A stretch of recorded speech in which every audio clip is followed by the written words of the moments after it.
Hello friends, मेरा नाम राकेश वर्मा और मेरी यूट्यूब चैनल पे आपका स्वागत है। दोस्तों, आज के वीडियो में जानेंगे प्रमुख प्रशासनिक संस्थानों के बारे में और उनसे जुड़ी महत्वपूर्ण जानकारी को जानेंगे जो हमारी सभी प्रतियोगी परीक्षाओं के लिए महत्वपूर्ण रहेगी। तो चलिए जानते हैं प्रमुख प्रशासनिक संस्थान। तो सबसे पहले सांस्कृतिक संस्थान एवं प्रशिक्षण। तो इसकी स्थापना हुई थी 1979 में पूर्णतया सरकार द्वारा वित्त पोषित स्वायत्तवासी संस्था के रूप में की गई थी। इस संस्था का मुख्य उद्देश्य छात्रों को भारत की क्षेत्रीय और सांस्कृतिक विविधताओं के बारे में समझ और जागरूकता बढ़ाना है। यह संगठन शिक्षक, छात्रों, सरकारी और गैर सरकारी संगठनों के प्रशिक्षण और विस्तार से भी संबंधित है। अगला है राष्ट्रीय शैक्षिक अनुसंधान एवं प्रशिक्षण परिषद। तो इस संगठन का गठन 1961 में एक स्वायत्त संस्था के रूप में किया गया है। इसका मुख्यालय दिल्ली में है। परिषद के तहत अजमेर, भोपाल, मैसूर, भुवनेश्वर और शिलांग में क्षेत्रीय संस्थान है। स्कूल शिक्षा और अध्यापकों की शिक्षा में श्रेष्ठता और गुणवत्ता में सुधार, शिक्षकों का प्रशिक्षण, पाठ्य सामग्री का प्रकाशन एवं शिक्षा से संबंधित शोध आदि इसके प्रमुख कार्यकलाप हैं। राष्ट्रीय शिक्षा संस्थान नई दिल्ली, केंद्रीय शिक्षक तकनीकी संस्थान नई दिल्ली और केंद्रीय पंडित सुंदरलाल व्यावसायिक शिक्षण संस्थान आदि NCERT की संबंधित इकाइयां हैं। अगला है विश्वविद्यालय अनुदान आयोग UGC। तो विश्वविद्यालय अनुदान आयोग की स्थापना विश्वविद्यालय शिक्षा को बढ़ावा देने, इनके समन्वय के साथ साथ विद्यालयों में शिक्षा, परीक्षा एवं अनुसंधान के मानक निर्धारण करने और इनकी रखरखाव के लिए 1956 में हुई थी। आयोग महाविद्यालयों और विश्वविद्यालयों को रखरखाव और विकास के लिए अनुदान का आवंटन और वितरण करता है। समान सेवाएं और सुविधाएं विकसित करता है। सुधार के उपाय सुझाना, नियमावली आदि का निर्धारण आयोग के अन्य कार्य हैं। अगला है अखिल भारतीय तकनीकी शिक्षा परिषद AICTE। तो वर्ष 1954 में इसकी स्थापना सलाहकारी निकाय के रूप में हुई थी। इसे 1987 में वैधानिक निकाय का दर्जा प्रदान किया गया। अखिल भारतीय तकनीकी शिक्षा विकास परिषद तकनीकी शिक्षा के उचित निकायों समन्वित विकास की देखरेख करने वाले वैधानिक निकाय है। भारतीय प्रौद्योगिकी संस्थान IIT, राष्ट्रीय प्रौद्योगिकी संस्थान NIIT, भारतीय विज्ञान संस्थान, भारतीय सूचना प्रौद्योगिकी संस्थान एवं अन्य तकनीकी संस्थाएं AICTE के नियंत्रण के और नियमन के अंतर्गत है। अगला है केंद्रीय प्रदूषण नियंत्रण बोर्ड। तो केंद्रीय प्रदूषण नियंत्रण बोर्ड वन एवं पर्यावरण मंत्रालय के अंतर्गत एक स्वायत्त संस्था है। इसकी स्थापना 1947 में की गई थी। पर्यावरण संबंधी प्रदूषण की रोकथाम और नियंत्रण से संबंधित सभी मामलों पर यह केंद्र सरकार को सलाह देता है। बोर्ड पर प्रदूषण की रोकथाम और नियंत्रण से संबंधित कानून और नियमों के क्रियान्वयन का उत्तरदायित्व है। यह राज्य प्रदूषण नियंत्रण बोर्ड और प्रदूषण नियमितों की गतिविधियों को समन्वित भी करता है। अगला है राष्ट्रीय नदी संरक्षण निदेशालय। तो राज्य सरकारों को वित्तीय मदद पहुंचाकर राष्ट्रीय नदी संरक्षण योजना के तहत नदी कार्य योजना को लागू करने की जिम्मेदारी वन एवं पर्यावरण मंत्रालय के अंतर्गत कार्य करने वाली राष्ट्रीय नदी संरक्षण निदेशालय NRCD पर है। NRCD अभी गंगा, यमुना, गोमती समेत 31 नदियों की जल गुणवत्ता में सुधार लाने संबंधी परियोजना का कार्य कर रही है। अगला है राष्ट्रीय वनारोपण एवं पारिस्थितिकी विकास बोर्ड। तो राष्ट्रीय वनारोपण एवं पारिस्थितिकी विकास बोर्ड की स्थापना 1992 में की गई थी। इसके उत्तरदायित्व में देश में वनारोपण, पारिस्थितिक कायम रखना, पारिस्थितिकी गतिविधियों को बढ़ावा देना शामिल है। बोर्ड वर्तमान में निम्न कोटि के वन क्षेत्रों तथा उनसे जुड़े इलाकों, राष्ट्रीय उद्यानों, अभ्यारण्यों तथा अन्य संरक्षण व पारिस्थितिकी की दृष्टि से नाजुक क्षेत्रों जैसे पश्चिमी हिमालय, अरावली और पश्चिमी घाट के क्षेत्रों में वर्तमान में कई योजनाएं चला रही है। अगला है भारत मानक ब्यूरो। तो मानकीकरण, गुणवत्ता प्रमाणन एवं विपणन गतिविधियों से सुव्यवस्थित विकास के उद्देश्य से 6 जनवरी 1947 को भारतीय मानक संस्थान एक पंजीकृत संस्था के रूप में अस्तित्व में आया। 1958 में से संसदीय अधिनियम द्वारा वैधानिक दर्जा दिया गया और 1 अप्रैल 1987 को राष्ट्रीय मानक निकाय के तौर पर भारतीय मानक ब्यूरो का गठन किया। इसका मुख्यालय दिल्ली में है। इसके प्रमुख कार्यों में मानक तैयार करना, इन्हें लागू करना, भारतीय मानक मार्का ISI का निर्धारण, उत्पादों और गुणवत्ता प्रणाली दोनों के लिए प्रमाणन योजना संचालित करना, परीक्षण प्रयोगशालाओं का गठन एवं प्रबंधन, उपभोक्ताओं को जागरूकता पैदा करना तथा अंतर्राष्ट्रीय मानक निकायों के साथ निकट संपर्क बनाए रखना है। अगला है राष्ट्रीय चिकित्सा परिषद।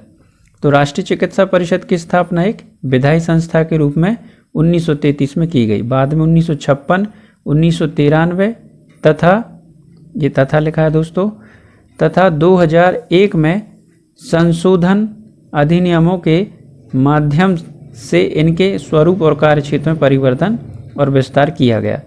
परिषद के मुख्य कार्य स्नातक पूर्व तथा स्नातकोत्तर स्तर पर चिकित्सा शिक्षा के समान मानक बनाए रखना, भारतीय मेडिकल पंजिका बनाना, एक दूसरे देशों को चिकित्सा संबंधी डिग्रियों को मान्यता देना, चिकित्सा शिक्षा की व्यवस्था, चिकित्सकों को मान्यता देना एवं मेडिकल कॉलेजों को मान्यता देना है।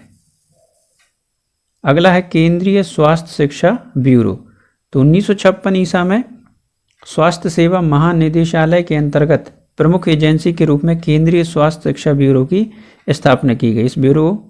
यह ब्यूरो स्वास्थ्य एवं स्वास्थ्य शिक्षा संबंधी गतिविधियों को प्रोत्साहन देता है।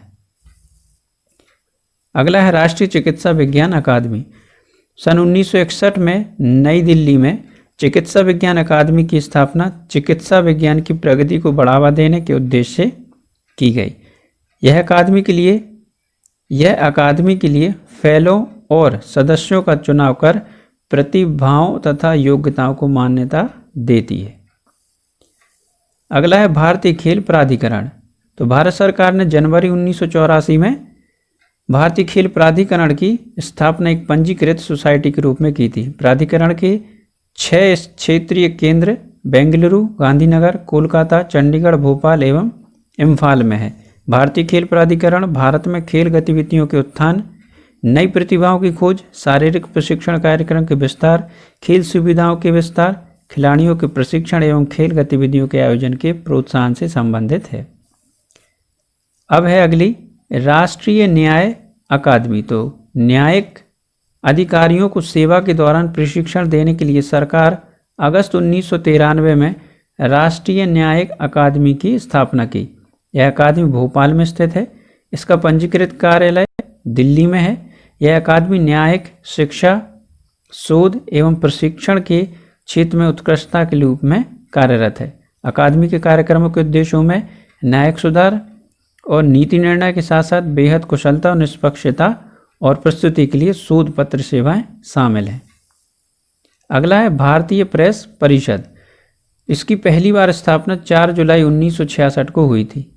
भारतीय प्रेस परिषद की स्थापना समाचार पत्रों की स्वतंत्रता की रक्षा करने और भारत में समाचार पत्रों और समाचार एजेंसियों के स्तर को बनाए रखने और उसमें सुधार लाने के उद्देश्य से संसदीय अधिनियम के तहत की गई। यह एक सांविधिक अर्ध न्यायिक संगठन है। इसका अध्यक्ष भारत के उच्च न्यायालय का सेवानिवृत्त न्यायाधीश होता है। परिषद में कुल 28 सदस्य होते हैं। 20 समाचार जगत से, 5 संसद सदस्य, शेष 3 साहित्य अकादमी, बार काउंसिल तथा UCG नामित सदस्य होते हैं। UGC है दोस्तों, गलत टाइप हुआ, UGC नामित है। अगला है भारतीय देशीय जल मार्ग प्राधिकरण। तो भारत के अंतर्देशीय जल परिवहन मार्गों एवं प्रणालियों के विकास देखरेख के लिए 27 अक्टूबर 1986 को भारतीय देशीय जल मार्ग प्राधिकरण का गठन किया। प्राधिकरण की देखरेख के अंतर्गत चार राष्ट्रीय जलमार्गों सहित लगभग 14,500 किलोमीटर का जलमार्ग क्षेत्र है। अगला है राष्ट्रीय एकता परिषद। तो राष्ट्रीय एकता परिषद का गठन वर्ष 1962 में किया गया था। फरवरी 2005 में परिषद का पुनर्गठन किया गया। प्रधानमंत्री की अध्यक्षता वाली परिषद का समन्वयक गृह मंत्री होता है। परिषद के सदस्य प्रमुख केंद्रीय मंत्री, राज्य के मुख्यमंत्री, मान्यता प्राप्त दलों के नेता होते हैं।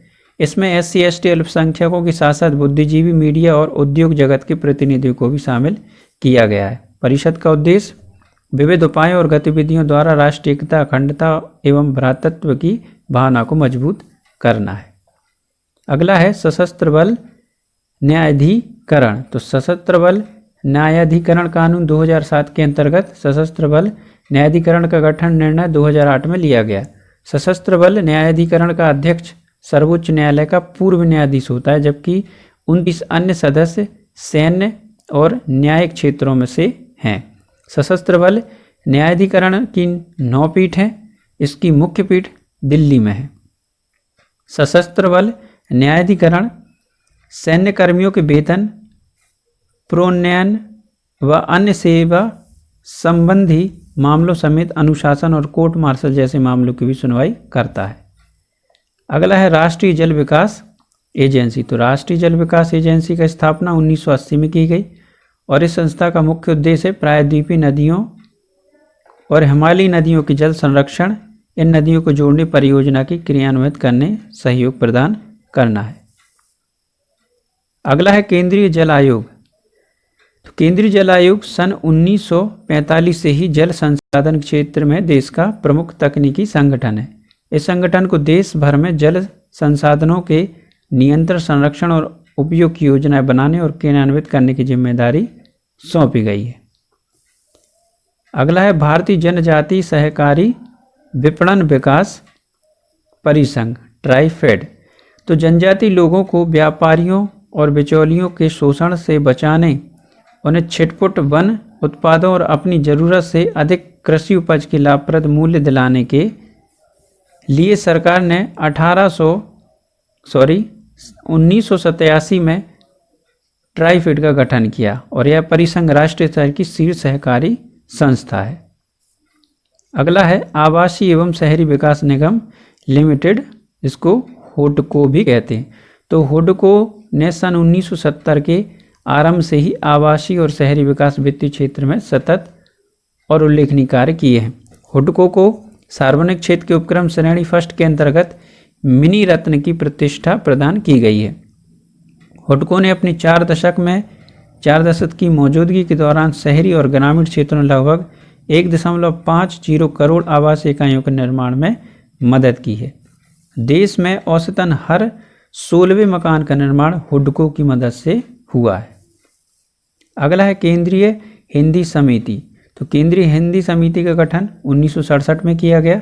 इसकी अध्यक्षता प्रधानमंत्री करते हैं तथा यह नीति निर्माण की सर्वोच्च संस्था है जो राजभाषा के इस्तेमाल को बढ़ावा देने के बारे में दिशा निर्देश तय करती है। अगली है संस्था केंद्रीय हिंदी प्रशिक्षण संस्थान। तो हिंदी भाषा और हिंदी प्रकाशन टंकड़ में पूर्णकालीन प्रशिक्षण के साथ साथ समाचार पत्रों के माध्यम से प्रशिक्षण देने के लिए अगस्त 1985 में केंद्रीय हिंदी प्रशिक्षण संस्था की स्थापना की गई। अनुवाद के क्षेत्र में इसी प्रकार के उद्देश्य केंद्र सरकार ने केंद्रीय अनुवाद ब्यूरो की स्थापना 1971 में की थी।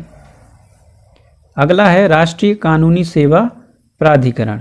तो समाज के कमजोर वर्गों को मुफ्त कारगर न्यायिक सेवा उपलब्ध कराने के लिए कानूनी सेवा प्राधिकरण अधिनियम 1987 के तहत राष्ट्रीय कानूनी सेवा प्राधिकरण नालसा का गठन किया गया है। राष्ट्रीय कानूनी सेवा प्राधिकार का अध्यक्ष भारत के प्रधान न्यायाधीश होते हैं। इसका उद्देश्य यह सुनिश्चित करना है कि कोई नागरिक आर्थिक तंगी, मजबूरी या विकलांगता आदि के कारण न्याय हासिल करने के अवसर से वंचित न रह जाए। अगला है प्रौद्योगिकी विकास बोर्ड। तो प्रौद्योगिकी विकास बोर्ड का गठन सितंबर 1996 में किया गया। यह बोर्ड औद्योगिक इकाइयों अन्य संस्थानों की स्वदेशी तकनीक के विकास तथा व्यावसायिक उपयोग करने अथवा आयातित तकनीकी बृहद घरेलू उपयोग को अपनाने के लिए आर्थिक सहायता प्रदान करता है। अगला है भारतीय कृषि अनुसंधान परिषद। जुलाई 1929 में स्थापित ICAR केंद्रीय और राज्य सरकारों के अधीन विस्तारित एजेंसियों और 28 विश्वविद्यालयों के जरिए कृषि, पशुपालन, मत्स्य अनुसंधान और क्षेत्र स्तर पर प्रयोगों के सूत्रीकरण और समन्वयन की शीर्ष संस्था है। अगला है वैज्ञानिक और औद्योगिक अनुसंधान परिषद। तो 1942 में गठित CSIR केंद्रीय का मुख्य उद्देश्य भारत में वैज्ञानिक अनुसंधान को बढ़ावा देना है, उद्योगों एवं व्यापार को आगे बढ़ाने और उसकी समस्याओं को समाधान के लिए शोध और प्रशिक्षण के कार्यक्रम को चलाना एवं विज्ञान और प्रौद्योगिकी के जरिए ग्रामीण विकास, पर्यावरण संरक्षण, कृषि, बागवानी, स्वास्थ्य और परिवार कल्याण आदि क्षेत्रों में विकास और सुरक्षा को बढ़ावा देना है। अगला है भारतीय आयुर्विज्ञान परिषद। तो जीव चिकित्सा अनुसंधान के सूत्र निर्धारण, समायोजन और प्रोत्साहन की यही शीर्ष संस्था है। अखिल भारतीय आयुर्विज्ञान AIIMS तथा आयुर्विज्ञान शिक्षा और अनुसंधान स्नातकोत्तर जो कि चंडीगढ़ में इसकी 2 वैधानिक संस्थाएं हैं। इसके अतिरिक्त अनेक अनुसंधान संस्थान, इकाइयां, कार्यदल आदि भारतीय आयुर्विज्ञान परिषद के अंतर्गत है। तो दोस्तों आज के वीडियो में बस इतना ही। आशा करता हूँ आपको मेरा वीडियो पसंद आया होगा। वीडियो पसंद आया तो लाइक करें, अपने दोस्तों के साथ शेयर भी करें और मेरे चैनल को सब्सक्राइब करना ना भूलें। Thank you.